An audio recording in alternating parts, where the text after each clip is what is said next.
தயார், விளையாட வாங்க.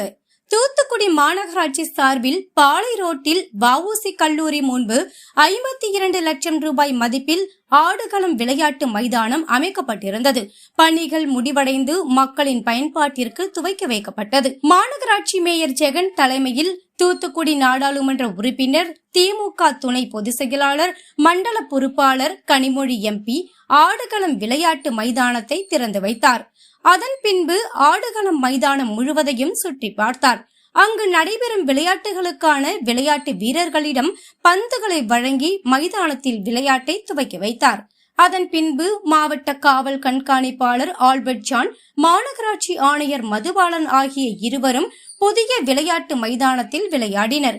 கனிமொழி எம்பி, அமைச்சர் கீதா ஜீவன், மாநகராட்சி மேயர் ஜெகன் ஆகியோர் விளையாட்டுகளை ரசித்து பார்த்து கொண்டிருந்தனர். அதன் பின்பு அங்கு அமைக்கப்பட்டுள்ள ஜிம்மை பார்வையிட்டனர். பிறகு செயற்கை புல் தரை மைதானத்தில் விளையாட்டு போட்டியை கனிமொழி எம்பி துவக்கி வைத்தார். இந்த விளையாட்டு மைதானத்தில் 490 சதுர மீட்டர் பரப்பளவு கொண்ட செயற்கை புல் தரை மைதானம் கால்பந்து மற்றும் கிரிக்கெட் விளையாடும் வகையில் அமைக்கப்பட்டுள்ளது. மேலும் ஒரு கைப்பந்து மைதானம், 2 இறகுப்பந்து மைதானம், திறந்தவெளி உடற்பயிற்சி மையம், சுத்திகரிக்கப்பட்ட குடிநீர் வசதி ஆகியவை அமைக்கப்பட்டுள்ளது.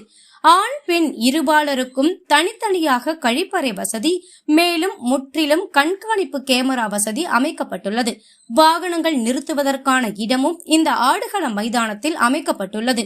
இரவு நேரமும் ஆடுகள விளையாட்டு மைதானத்தை பயன்படுத்தும் வகையில் அதிநவீன வசதிகளை கொண்ட மின்விளக்கு அமைக்கப்பட்டுள்ளது. நடைபயிற்சி மேற்கொள்வதற்கான நடைபாதை, விளையாடும் போது விளையாட்டு வீரர்களை பார்ப்பதற்காக இருக்கைகள் வசதியும் அங்கு அமைக்கப்பட்டுள்ளது. இந்த விளையாட்டு மைதானம் இன்று முதல் பொதுமக்கள் பயன்பாட்டிற்கு வந்துள்ளது. பெண்களும் இந்த விளையாட்டு மைதானத்தை பயன்படுத்தலாம். பெண்களுக்கான பயன்படுத்தும் நேரம் மாநகராட்சி நிர்வாகம் அறிவித்துள்ளது. கனிமொழி எம்பி, இந்த ஆடுகளம் மைதானம் சிறப்பான முறையில் அமைக்கப்பட்டுள்ளதாக மாநகராட்சி மேயர் ஜெகன், மாநகராட்சி ஆணையர் மதுபாலன் ஆகியோரை பாராட்டினார். இந்த நிகழ்ச்சியில் சமூக நலத்துறை அமைச்சரும் திமுக மாவட்ட செயலாளருமான கீதா ஜீவன், மாநகராட்சி ஆணையர் மதுபாலன், மாவட்ட காவல் கண்காணிப்பாளர் ஆல்பர்ட் ஜான், தூத்துக்குடி கோட்டாட்சியர் பிரபு, தூத்துக்குடி நகர காவல் துணை கண்காணிப்பாளர் மதன், துணை மேயர் ஜெனிட்டா, மண்டல தலைவர்கள் நிர்மல்ராஜ், பாலகுருசாமி, அன்னலட்சுமி மற்றும் மாமன்ற உறுப்பினர்கள், மாநகராட்சி அதிகாரிகள், திமுகவினர், பொதுமக்கள் உள்ளிட்ட பலரும் கலந்து கொண்டனர். இந்த ஆடுகளம் விளையாட்டு மைதானம் அமைக்கப்பட்டதற்கு பொதுமக்கள் மத்தியில் மாபெரும் வரவேற்பு பெற்றுள்ளது. பல்வேறு வசதிகளுடன் தற்போதைய சூழ்நிலைக்கு ஏற்ப வருங்கால இளைஞர்கள் மற்றும் விளையாட்டு வீரர்களை ஊக்குவிக்கும் வகையில் இந்த ஆடுகள விளையாட்டு மைதானம் அமைக்கப்பட்டுள்ளது.